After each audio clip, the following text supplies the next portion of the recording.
Hello everyone, welcome back to one more lunch video. ఇన్ని రకాల vegetables చూడంగానే మీకు ముందుగానే అర్థమైపోయి ఉంటుంది వాళ్ళు నేను ఏం చేయబోతున్నానని చెప్పేసి. అదే వెజిటేబుల్ రైస్. నా పెళ్ళైన తర్వాత నేను నేర్చుకున్న ఫస్ట్ రెసిపీ ఇది. మా మామయ్య గారి సీక్రెట్ రెసిపీ ఇది. చాలా అంటే చాలా బాగుంటుంది టేస్ట్. అందరు చేసే వెజిటేబుల్ రైస్ లాగా కాకుండా ఇది కొంచెం డిఫరెంట్గా యూనిక్గా ఉంటుంది. ఆయననే నేర్పించారు నాకు చాలా వంటలు, అందులో ఇదొకటి స్పెషల్ అనమాట. ఇది లాక్డౌన్కు ముందు ప్రతి సండే ఆయన ఈ వెజిటేబుల్స్ నేను కట్ చేసి పెడితే ఆయననే చేసేవాళ్ళు. ఆయనను చూస్తూ నేను నేర్చుకున్నాను. నేను ఈరోజు కుక్కర్లో చేయట్లేదు, ఈ కడాయిలో చేస్తున్నా. ఫస్ట్ ఆయిల్, వీలైతే కొంచెం నెయ్యి కూడా వేసుకోండి. ఫస్ట్ క్యారెట్ని ఫ్రై చేసుకొని పక్కన పెట్టుకోవాలి. బాగా ఫ్రై అక్కర్లేదు, కొంచెం బ్రౌన్ కలర్కి చేంజ్ అయిన కొంచెం కలర్ చేంజ్ అయితే చాలు. నెక్స్ట్ పొటాటోస్ కూడా అలాగే ఫ్రై చేసుకోవాలి, అంటే పచ్చివాసన పోతే చాలన్నమాట. అవి కూడా పక్కన పెట్టేసుకోవాలి. నెక్స్ట్ నేను బీన్స్ కొన్ని తీసుకున్నాను, బీన్స్ కూడా వేయించేసుకుంటున్నాను. బీన్స్ అయిపోయిన తర్వాత లాస్ట్లో బఠానీలు కూడా వేయించేసుకున్న. స్ప్రౌట్స్ వచ్చేసాయి, చాలా రోజులు అయింది నానబెట్టి. నేను తీసుకున్నవి పచ్చివి కాబట్టి జస్ట్ వేయించుకున్నాను, లేకపోతే ఒక 2 విజిల్స్ తర్వాత ఫ్రై చేసుకోవచ్చు. నెక్స్ట్ అదే ప్యాన్లో కొంచెం ఆయిల్ వేసుకొని, లేకపోతే నెయ్యి వేసుకోండి. హోల్ గరం మసాలా మొత్తం అన్నీ వేసేసుకోండి. కొన్ని జీడిపప్పు పలుకులు కూడా వేసుకోవాలి. ఇదే ప్రాసెస్ కుక్కర్లో కూడా చేయొచ్చు, నేను ఈ కడాయిలో చేస్తున్నా ఈరోజు. అన్నీ ఫ్రై అయిన తర్వాత ఆల్రెడీ మనం కూరగాయలన్నీ తరిగి పెట్టుకున్నాం కదా, ఫస్ట్ ఆనియన్స్ వేసుకొని ఫ్రై చేసుకోవాలి. బాగా మగ్గిపోవాలి ఆనియన్స్, ఇలా ఫ్రై అవ్వాలన్నమాట. ఫ్రై అయిన తర్వాత ఫ్రెష్గా నూరి పెట్టుకున్న అల్లం వెల్లుల్లి పేస్ట్ కూడా ఒక స్పూన్ వేసుకోవాలి. మీరు తినే స్పైసెస్ని బట్టి మీరు యాడ్ చేసుకోండి. బాగా వేయించుకోవాలి అల్లం వెల్లుల్లి పేస్ట్, లేకపోతే పచ్చివాసనగా ఉంటుంది. మీకు ఇంట్రెస్ట్ ఉంటే కొంచెం పసుపు కూడా వేసుకొని వేయించుకోండి, నేను వేయట్లేదు. దాని తర్వాత కొన్ని పచ్చిమిర్చి, మనకు కారంకి తగ్గట్టు పచ్చిమిర్చిలు వేసుకోవాలి. ఇంకా నేను కారపొడి, ధనియా పొడి అలాంటివి ఏమి వేయను, ఉత్తి పచ్చిమిర్చితోనే స్పైస్ వస్తుంది మాకు. ఇంకా టొమాటోస్, ఇంకా తగినంత ఉప్పు కూడా వేసుకొని అన్నీ ఒక్కసారిగా ఫ్రై చేసుకుంటున్నాను. టొమాటో బాగా వాడేదాకా ఫ్రై చేసుకోవాలి. కాసేపటికి మూత పెట్టేస్తే అది ఇష్టంగా అదే ఫ్రై అయిపోద్ది.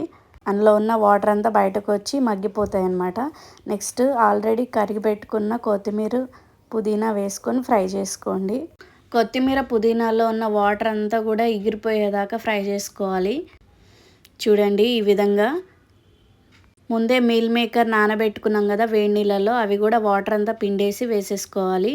దాని తర్వాత వెజిటేబుల్స్ ఫ్రై చేసుకొని పక్కన పెట్టుకున్నాం కదా, ఆ వెజిటేబుల్స్ అన్నీ కూడా అందులోనే వేసేసుకోవాలి. వేసి ఒకసారి అన్నీ బాగా మిక్స్ అయ్యేలాగా కలుపుకోవాలి. ఇంకేమైనా వాటర్ ఉంటే కూడా అంతా ఎగిరిపోయేదాకా ఉంచుకోవాలి. ఆల్రెడీ బియ్యం నానబెట్టుకొని ఉంటాం కదా, ఆ బియ్యం కూడా అందులో వేసేసుకోవాలి. వేసేసుకొని మొత్తం ఒకసారి కలిపేసుకోవాలి. వాటర్ పోసుకునే ముందు ఫస్ట్ ఇక్కడ నేను పాలు చూపిస్తున్నాను. అంటే ఒక గ్లాస్కి 2 గ్లాసులు నీళ్ళు పోస్తాం కదా మనము బియ్యానికి.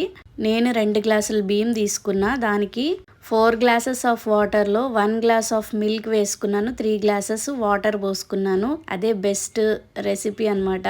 ఈ టిప్తో ఫాలో అవుతూ మనం వెజిటేబుల్ రైస్ చేస్తే టేస్ట్ చాలా అంటే చాలా బాగొస్తుంది. మామూలుగా పాలు ఎవరు వేయరు, కర్డ్ వేస్తారు కదా, పాలు వేసినా కూడా మంచిగా టేస్ట్ బాగొస్తుంది.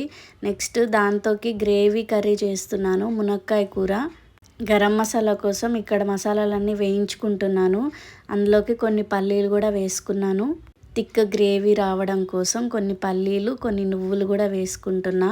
నేను ఏ కర్రీ చేసినా కూడా నువ్వులు బాగా వాడతాను. అండ్ ఎండు కొబ్బరి కూడా వేసుకున్నా ఇందులో. ఇవన్నీ బాగా దోరగా వేగిపోయినాక ఇవి చల్లారి పెట్టుకోవాలి. ఈ లోపల రైతా కూడా చేసుకుంటున్నాను. ఒక కప్పులోకి పెరుగు తీసుకోవాలి. మనం రైతా ఎంత తింటామో దానికి తగ్గట్టు రైతా ప్రిపేర్ చేసుకోవాలి. ఈ పెరుగు గడ్డలు లేకుండా నీట్గా మిక్స్ చేసుకోవాలి. అందులోకి ఆల్రెడీ ఆనియన్స్ కట్ చేసి పెట్టుకున్నాను నేను, అందులోంచి కొన్ని ఆనియన్స్ తీసి వేసుకొని కలుపుకుంటున్నాను. మీకు నచ్చితే క్యారెట్ తురుము, కొత్తిమీర, ఇంకా కీరా ఇలాంటివి కూడా వెజిటేబుల్స్ వేసుకొని మిక్స్ చేసుకోవచ్చు. కొంచెం ఉప్పు వేసుకొని పక్కన పెట్టుకుంటున్నా. కొన్ని వాటర్ కూడా యాడ్ చేసుకుంటున్నాను. మరీ థిక్గా కాకుండా కొంచెం లూజ్గా ఉండడం కోసము. రైతా కూడా రెడీ అయిపోయింది. ఆల్రెడీ వేయించి పెట్టుకున్నాను కదా మసాలా దినుసులు, అవన్నీ మిక్సీ జార్లోకి ట్రాన్స్ఫర్ చేసేసుకున్నా. ఇంకా ప్యాన్లో ఆయిల్ పోసుకొని, ఆయిల్ హీట్ అయిన తర్వాత ఆనియన్స్ వేసుకొని ఫ్రై చేసుకుంటున్నాను. కాస్త ఆనియన్స్ ఫ్రై అయిన తర్వాత అల్లం వెల్లుల్లి పేస్ట్ వేసుకొని ఫ్రై చేసుకొని, దాని తర్వాత టొమాటోస్ కూడా వేసుకుంటున్నాను. చిన్న చిన్న ముక్కలుగా కట్ చేసుకొని వేసుకుంటున్నాను. టొమాటోలు బాగా మగ్గిపోవాలి. ఈ లోపల చల్లారిపోయినాయి మసాలా దినుసులు, అవి కూడా మిక్సీ పట్టేసా థిక్ పేస్ట్ లాగా. మిక్సీ పట్టే లోపల టొమాటోలు కూడా బాగా ఫ్రై అయిపోయినాయి. ఇంకా అందులో కొంచెం సాల్ట్, పసుపు వేసుకొని ఒకసారి కలుపుకుంటున్నాను.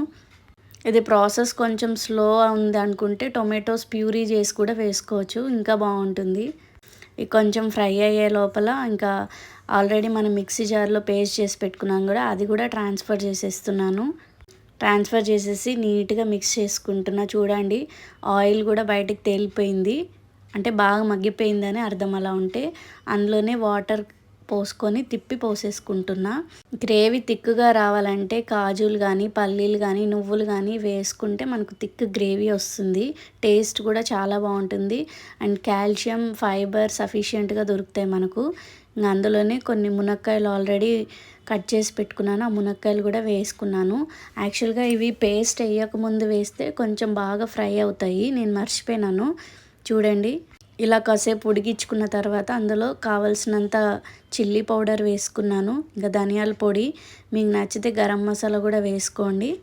అంతా ఒకసారి కలిపేసుకొని మునక్కాయ బాగా ఉడికేదాకా మగ్గించుకోవాలి. అంతే, గ్రేవీ కర్రీ కూడా రెడీ అయిపోయింది.